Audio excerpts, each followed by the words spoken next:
So today's presenter is Georgios Nicolaou from the Mullard Space Science Laboratory, UCL.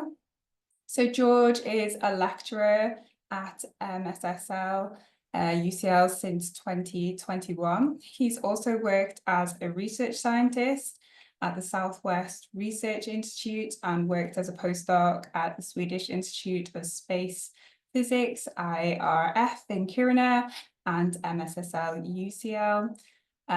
George did his PhD at the University of Texas at San Antonio and Southwest Research Institute. He did his bachelor and his MSc at the National and Kapodistrian University of Athens, Greece. So the title of today's seminar is Solar Wind Analyzer's Electron Analyser System SWA-EAS onboard solar orbiter operations and data products. So George, do you want to share your screen? Yes. Okay. Hopefully this is sharing right now. Great. Okay. Perfect. I'll hand over to you. Thank you. And maybe my long title. It's going to be, so this talk is about the Solar Wind Analyser's Electron Analyser system on board Solar Orbiter. This is the instrument we have on board Solar Orbiter in order to measure the solar wind electrons. And I'm going to present some of the, I'm going to present the operations of the instrument and what data products you can already have from the archive and what we are planning to produce as we speak. So I guess you all know about European Space Agency's Solar Orbiter mission that was launched 5 years ago to study the sun. And on board the spacecraft, there are 10 instruments. 6 of them are remote sensing. The cameras taking pictures, images of the sun in a range of the spectrum, and a lot of high-resolution images of the sun make the press, and they were quite impressive, and they were taken by these remote sensing instruments. However, the topic of this talk is going to be about in-situ measurements. There are 4 in-situ sensors on board Solar Orbiter. Those are meant to probe the electromagnetic fields, but also the particles at the location of the spacecraft itself. More specifically, the Solar Wind Analyser, it's a suite of 3 sensors. And the first sensor is the proton alpha sensor, which sits behind the heat shield. The sun is on the right. And the instrument here on the bottom is behind the heat shield is measure the protons and alphas, the main constituents of the positively charged particles of the solar wind. Another sensor of SWA is the heavy ion sensor, which is meant to measure the heavier components of the solar wind. And today's topic, the EAS, or the Electron Analyser system, which is measuring the tiny negatively charged electrons of solar wind. And here is how the instrument really looks like. You may recognize this electrostatic analyzer head. This is a typical top hat electrostatic analyzer, which I'm going to explain in the next few slides how they work. EAS has 2 of them mounted orthogonally, means their symmetry axis is tilted by 90 degrees. Mounted on this black box. This is the electronic box. And the whole thing here is mounted on the end of this long boom in the shadow of the spacecraft, as I showed earlier. EAS scans solar wind electrons and can detect energies between 1 eV to 5 keV. By combining measurements from both sensors, you can have a full sky coverage. So you can theoretically probe all directions. So wherever these electrons are coming from, we can see them. And the time resolution, it means the time between consecutive measurements, depends on the operation mode, which all this will become clear in the next few slides. First, let me explain how a top hat electrostatic analyzer works. So if I take one of these two heads I showed earlier and cut it in the middle, and I see inside, I will see something similar to this diagram here. Now imagine this symmetry axis. This is exactly on the middle of the top hat. You have a symmetry axis, so the 3D structure is symmetrically around this orange axis here, and the particles come to the aperture. However, in the front of the aperture, we have these metallic pieces going all the way around, of course. These are the aperture deflectors. For me, I think it reminds me of a regularly opened umbrella and an upside down open.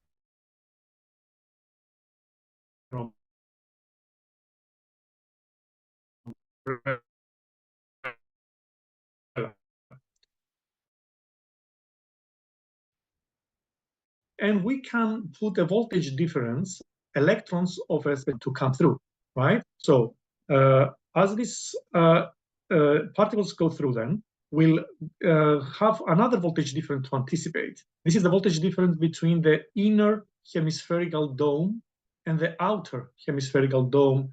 I hope you can see my mouse, which can be also biased on voltage. So here, a specific voltage difference will filter a specific energy of the electrons to come through and eventually get detected on this detector.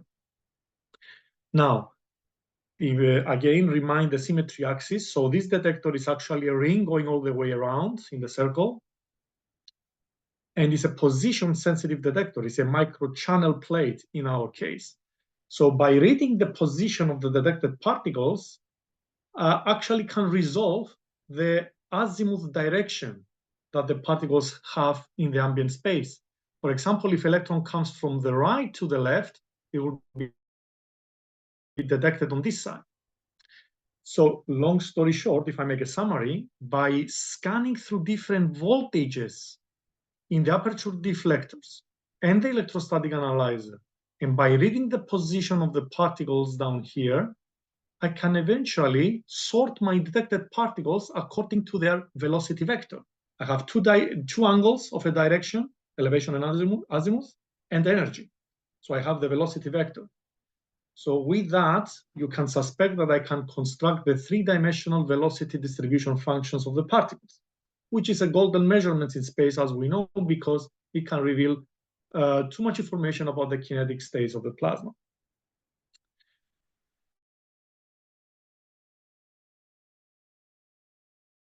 Now, the energy coverage, which is 64 steps, means we apply 64 voltages, voltage differences between the inner and outer dome of the electrostatic analyzer. The elevation angle coverage is covered in 16 discrete steps by applying different voltages on the aperture deflectors. And the microchannel plate, or detector, is splitted physically in 32 azimuth sectors, from where we can resolve the azimuth direction of the particle. Now, if I show you the diagram of the two heads, the electrostatic analyzer heads on the electronics box, and I plot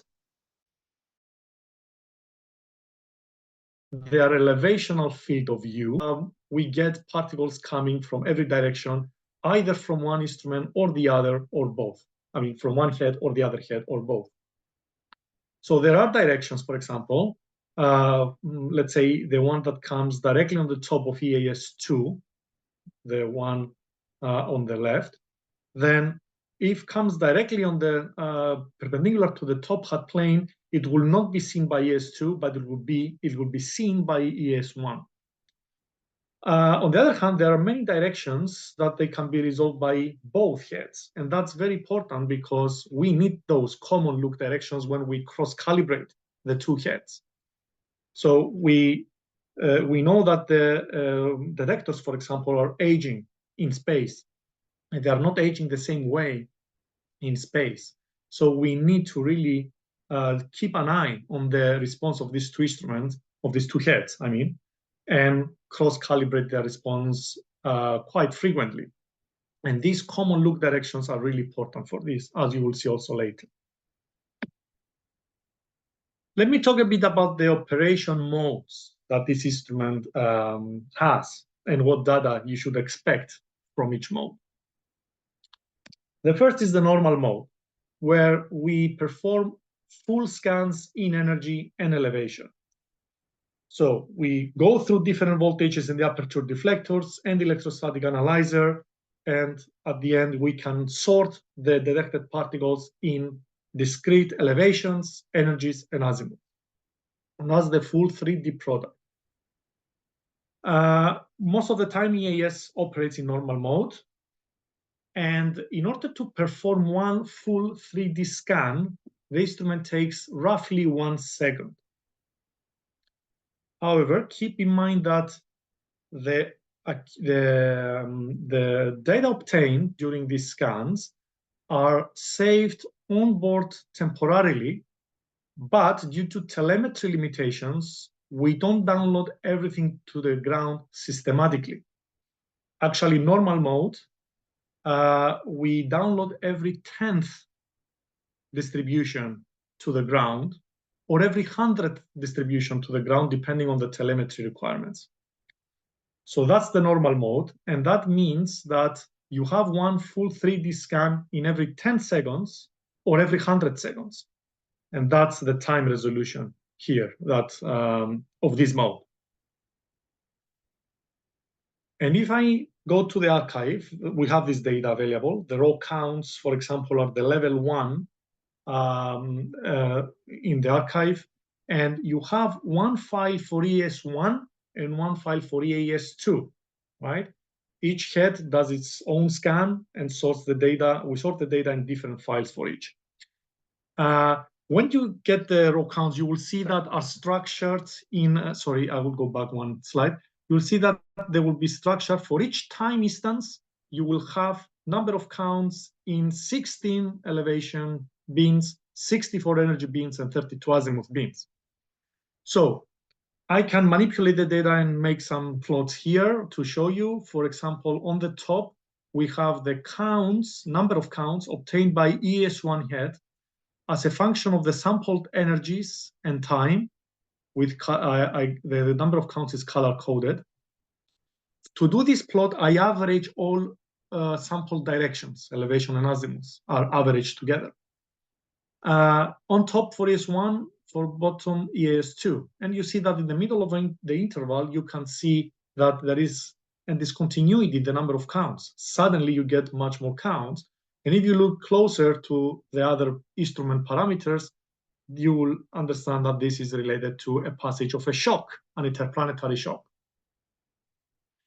I can also plot the number of counts as a function of the sampled energy, increasing radially outwards in these right panels, and elevation direction, or azimuth direction. And here you see different snapshots of this distribution in this frame now, for EAS1 and EAS2. Okay, you can already produce these plots with our available data on the archive. That's the normal mode. But we have also burst mode data. When we operate in burst mode, we still do full scan in energy.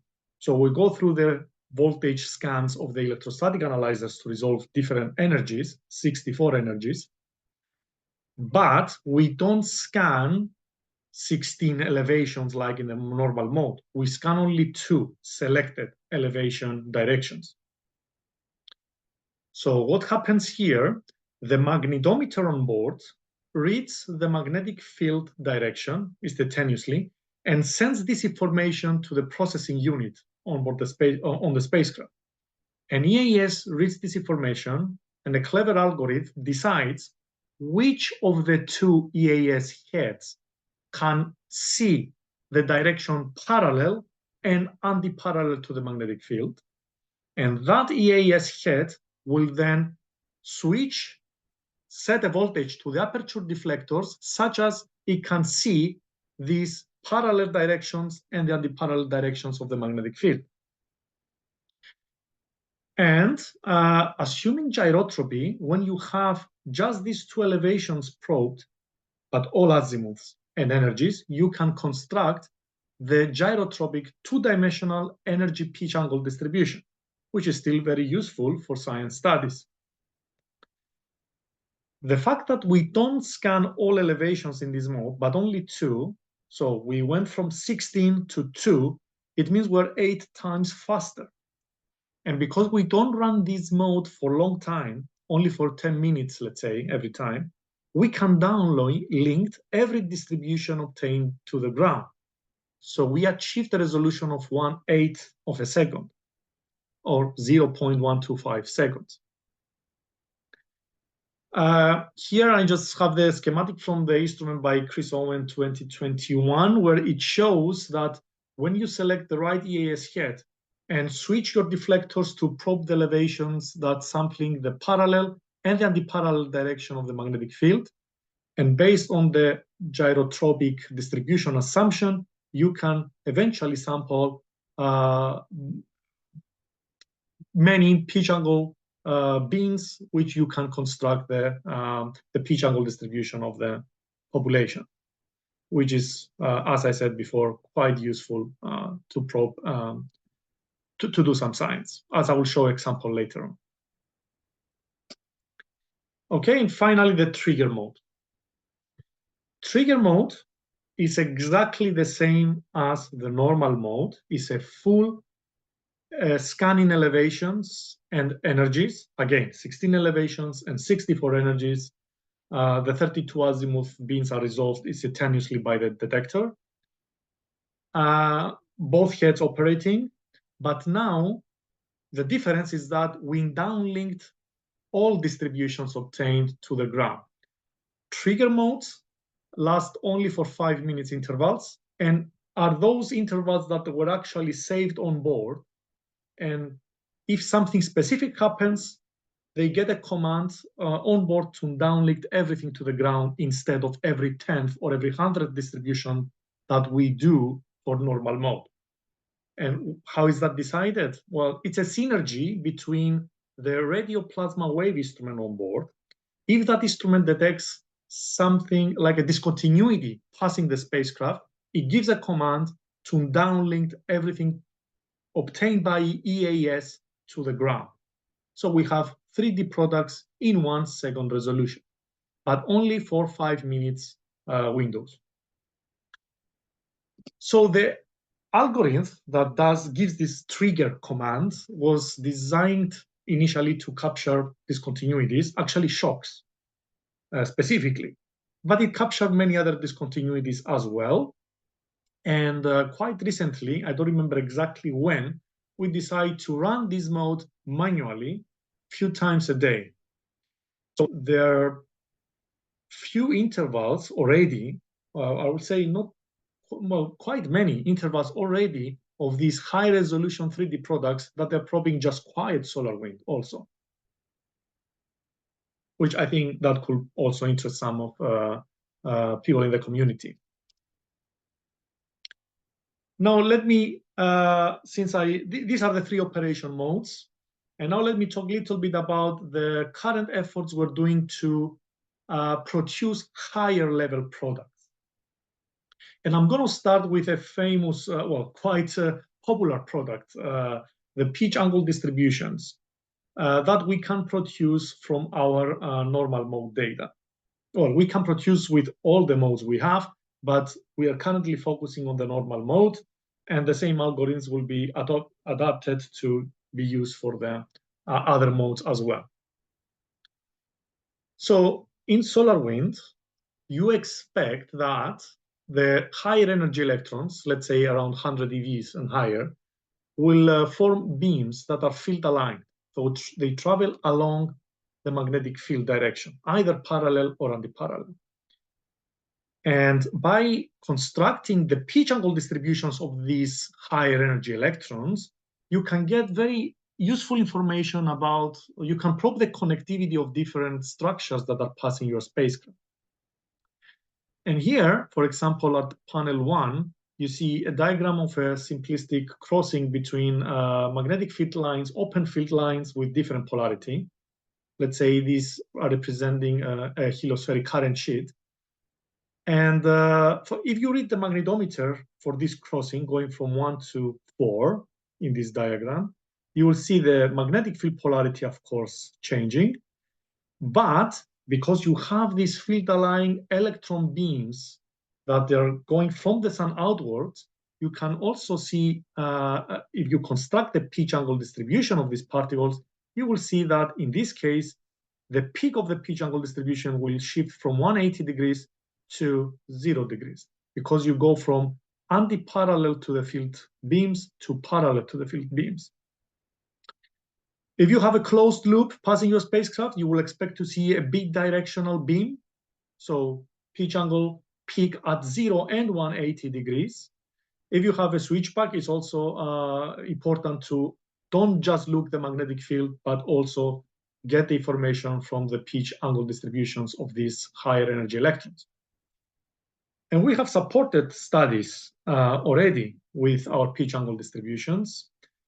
However, we decided because this is a popular product to routinely produce them and release them as a higher level product. So this is what we're working right now. You will not find such products yet on the archive, but hopefully very soon. And the first version you will see is version 1. That should be in the title of the files. And we're using level 2 phase space density to produce these higher levels. We use the magnetic field measurements that are calibrated on ground, and we use the normal mode magnetic field data. We use the magnetic field because we want to know what's the direction of the background field during one full scan of EAS to construct these pitch angle distributions. Remember, the pitch angle has a reference, the magnetic field direction. We do not apply reference frame transformations for this first version we're working on. So everything will be on the spacecraft frame. We do not correct for spacecraft potential yet for this product. And we do not remove photo or secondary electrons that are produced locally on by the spacecraft body when it's illuminated by UV or impacted by particles.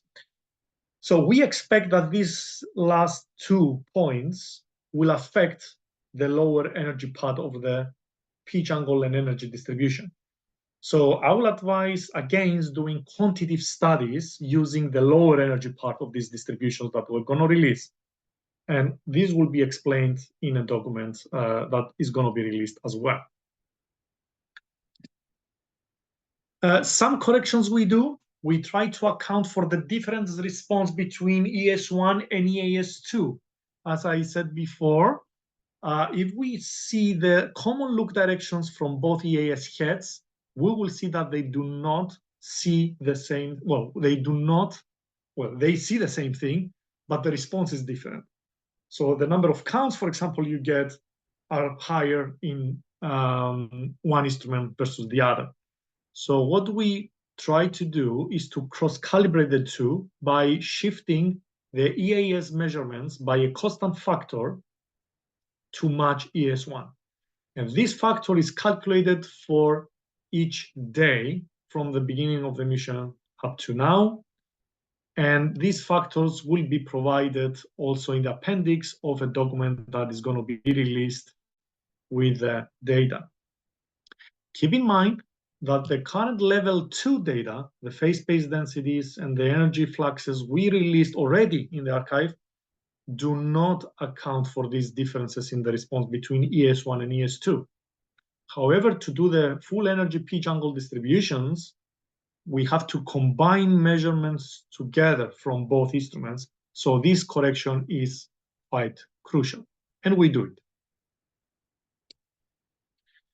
We also exclude one entire azimuth anode, azimuth beam from EAS2, which gives us quite high counts for no apparent reason. So until further investigation, we decide to just ignore it for now, without really reducing the statistical significance of what we produce. Okay, and what you will expect to see in the release data? Well, what you will actually need. And if you think of something else that I'm not gonna say here that we're gonna provide, please let me know so we include it in the released data. So we'll give the epoch time. So each 3D scan is going to give us the data to produce the full pitch angle energy distributions, but it has to be timed, right? We know the time in the middle of each full scan. And this is the epoch time we're going to provide also. We're going to provide the data, the phase space densities, now sorted in time, pitch angle beams, and energies, right? So it's a 3D product, if you like, if you consider that one dimension is the time. So the first dimension in this product, it will be the time instance. The pitch angle beams, we split the range from 0 to 100 degrees of pitch angle to 32 beams, 5 degrees each. And we keep the native instruments 64 energy scans, right? So we still have the 64 energies. So it's eventually 2D distributions per time instance. We're going to provide the pitch angle centers for each of the 32 beams. As I said, this is 5 degrees resolution each. So the distance between each is 5 degrees. And we're going to provide for consistency the boundaries of each beam, which is plus minus 2.5 degrees. For the energy, let me tell you that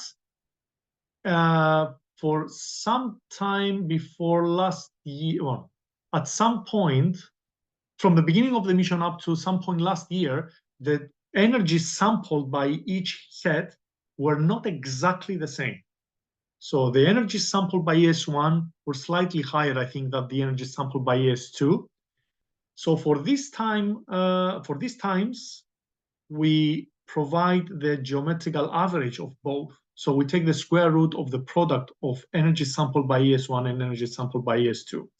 However, after some time, I think September last year, we changed the energy tables so both heads sample the same energies. Okay, however, we're going to provide these energy beam centers and the boundaries as delta upper and delta lower. Okay, so you have the information to construct your distributions, not to construct, to plot the distributions properly. Also, we're going to provide the number of magnetic field vectors that we used to infer the background magnetic field direction, which is the reference for the pitch angle definition. So remember, the EAS scans take roughly 1 second. We think that 1 second we have, if there are no data gaps in the magnetometer data, we have 8 vectors of B field to average to infer the direction. We need, though, however, to reflect the fact that we may have data gaps. So this number, if it's not 8 and it's less, it means there are some data gaps in the magnetic field measurements. So we use less number of vectors to get the average.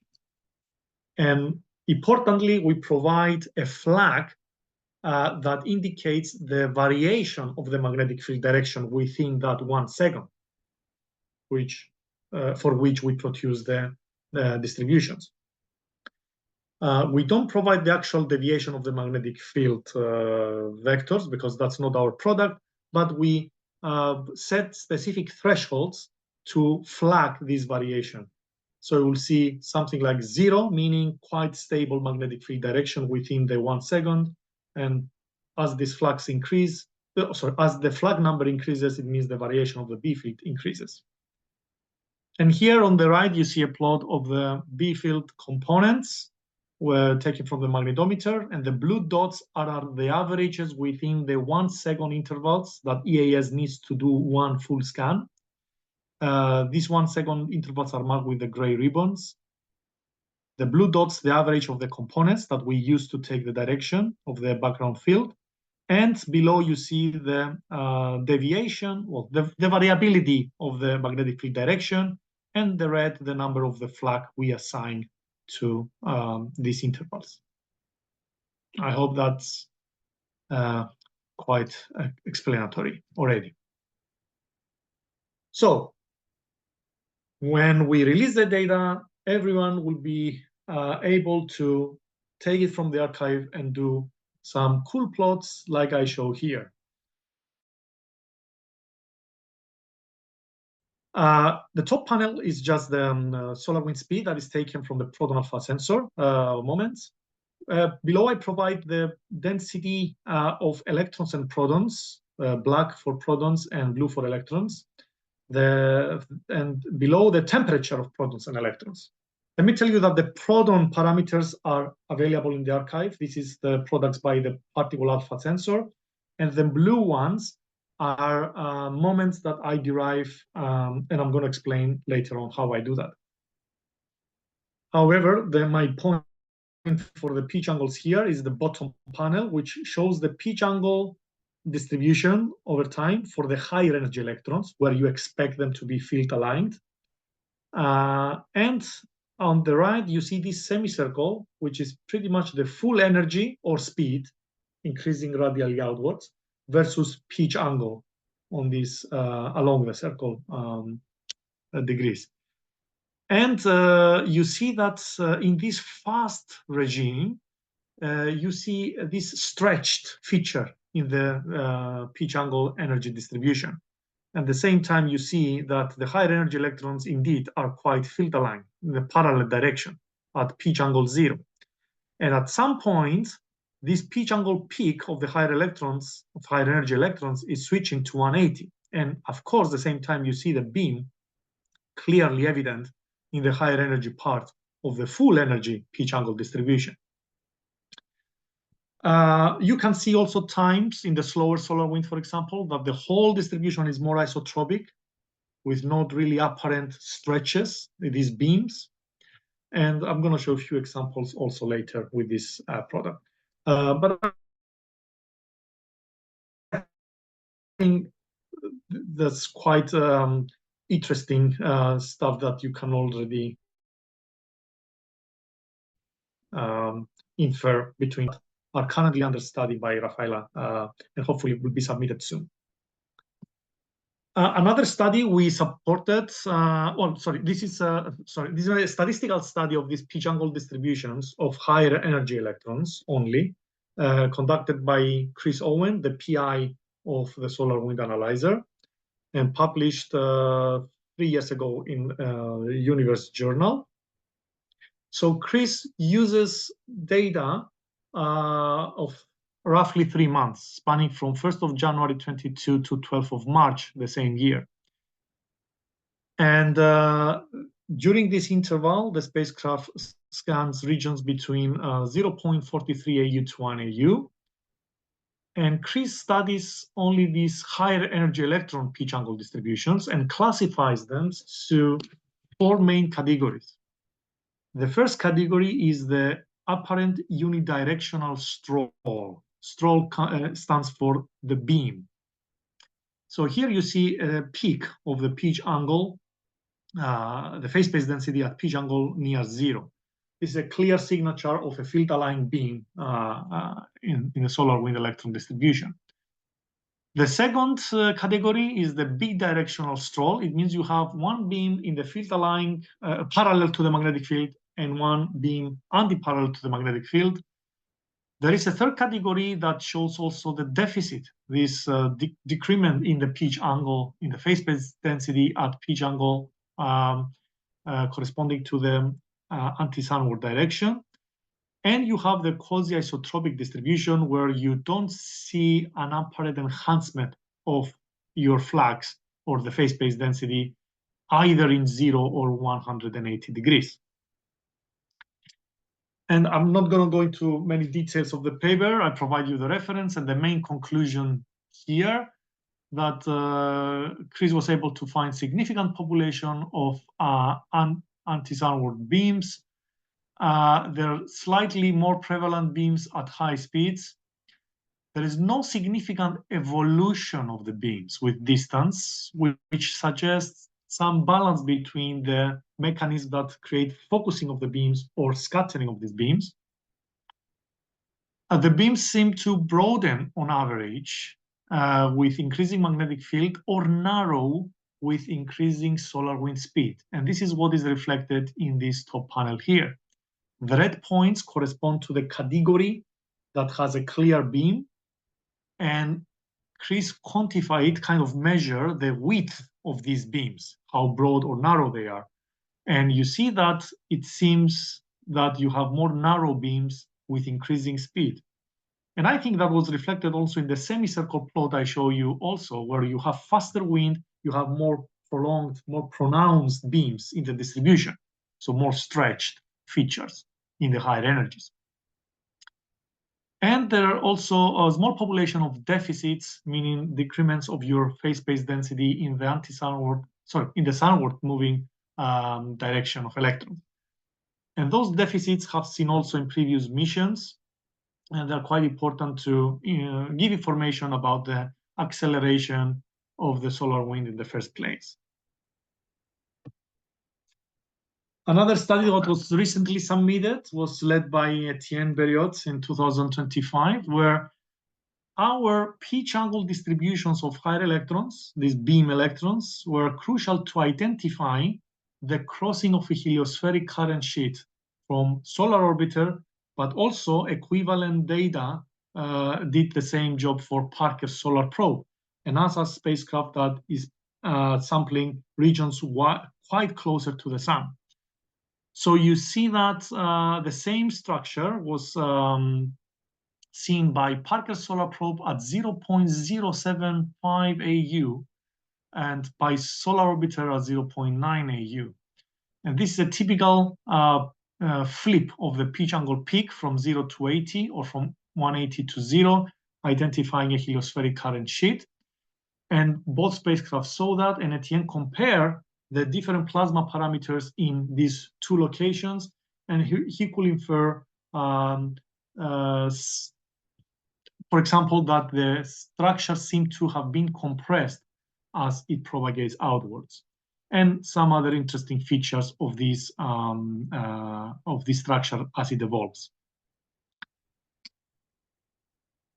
One more study using the burst mode data. So the pitch angle distributions can be constructed also for our burst mode data. Remember, these have a resolution of 1/8 of a second, and they're really powerful to see features in small scales. And this is one example of this study. So Laura Bercic led this study, and she could be able to reveal these deficits, this decrement, if you like, in the distribution in the sunward propagated direction. And this feature causes the Whistler waves to become unstable. At the same time, the radio plasma wave instrument on board indeed detected this wave activity. Okay, I will not focus more on the scientific studies. You have the references, and you can ask me offline for more discussions on those findings. Let me go to another procedure we're following. We're trying to follow to determine the electron bulk parameters from our products. So by saying electron bulk parameters, I mean determining the electron densities, pressures, heat fluxes, and so on. So the first step I do for this first approach I'm attempting is that I assume that the core of the distribution, let's say the energies between 10 eV and 60 eV, will be well represented by a non-drifting isotropic distribution model. So I average all look directions, and then I shift by the spacecraft potential measurement, I shift the energies of the constructed distribution, and I select the data points that representing the core of the distribution. So I exclude the lower energies that seem to be polluted by the spacecraft and the photoelectrons. And I exclude the suprathermal tails, if you like, that are not expected to follow an equilibrium distribution. So to these blue highlighted points now, I'm fitting an equilibrium distribution, a Maxwellian. And with my fitting, I can interpolate the lower energy part that I chopped away, believing that is polluted by the second-Tarian photoelectrons. And then, I keep the fit parameters as the core density and core temperature based on the isotropic assumption and the Maxwellian assumption. However, I can then integrate the interpolated part and the entire data part to produce the velocity moments of the entire distribution. And that will give me the electron density and temperature and even higher order moments, if I like. This method is also provided in a paper I led 3-4 years ago.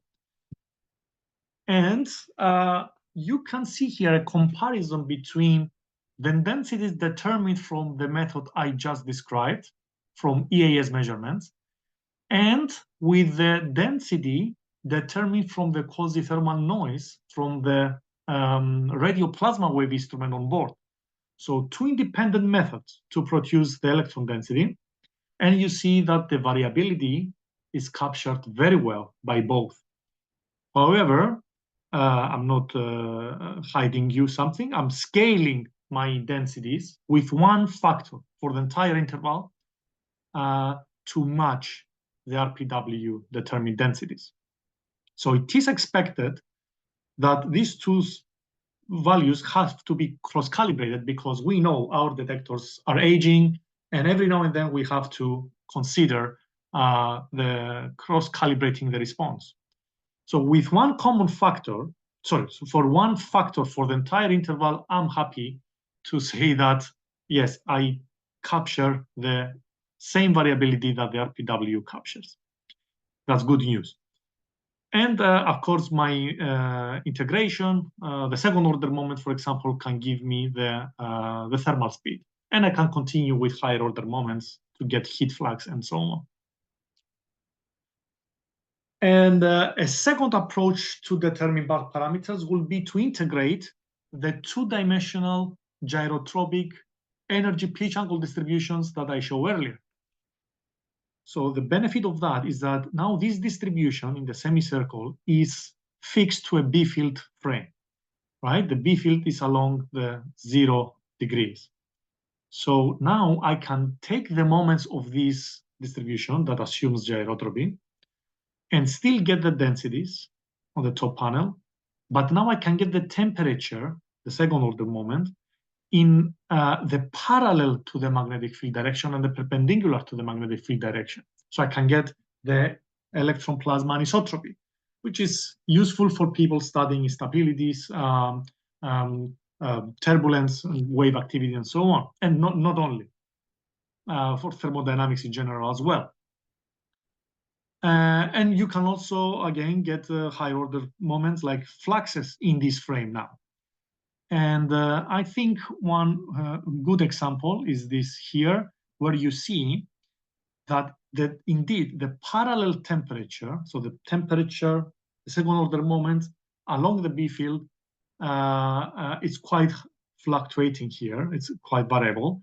And you will see that when your parallel temperature, the blue curve in the second panel, is almost equal to the red curve, the perpendicular temperature, you will see that you really don't have beams in the higher energies. And if you see the semicircle, you will see that the distribution is indeed more isotropic.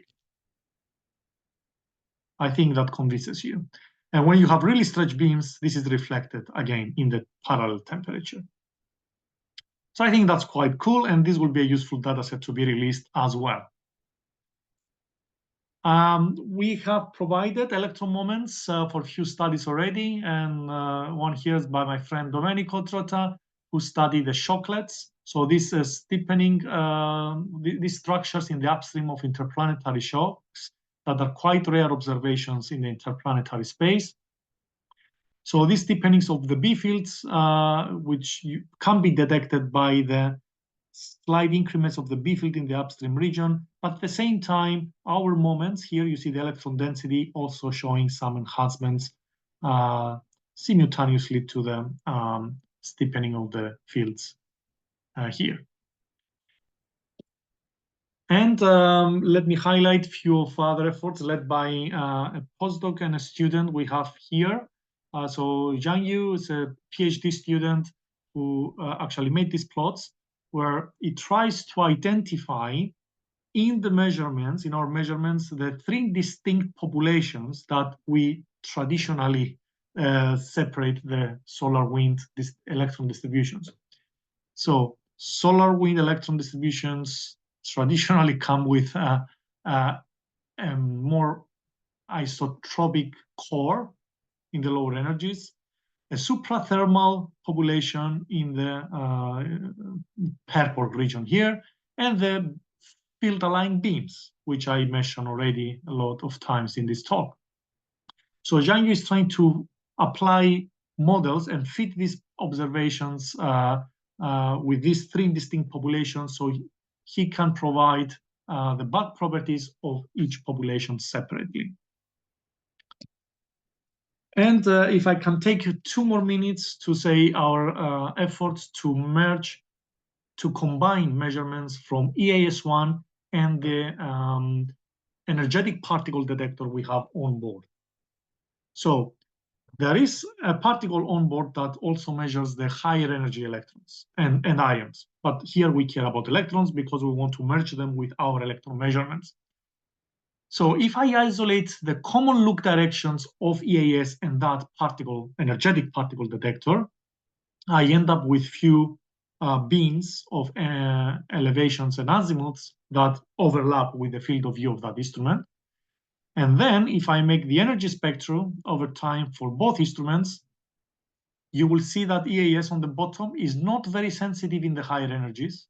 But when we have really bursty events, our flux is quite increased. So we can see a signature of features that they appear in both instruments. So on the top, you see the one part of the energetic particle sensor, and below the EAS1 average over the common look directions of the telescope here. And you see these sudden brightenings appear in both. And now if I collapse the whole thing to 1D spectra over time, you see the bottom with the blue, the EAS1 energy spectra, and the EPD electrons with the orange one. And you see that when the dynamic event happens, you can get a nicely, combined line from both instruments overlapping in some tiny parts of the energy range.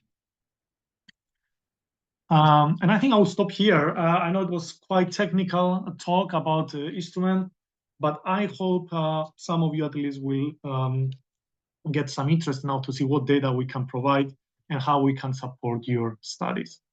Thank you very much.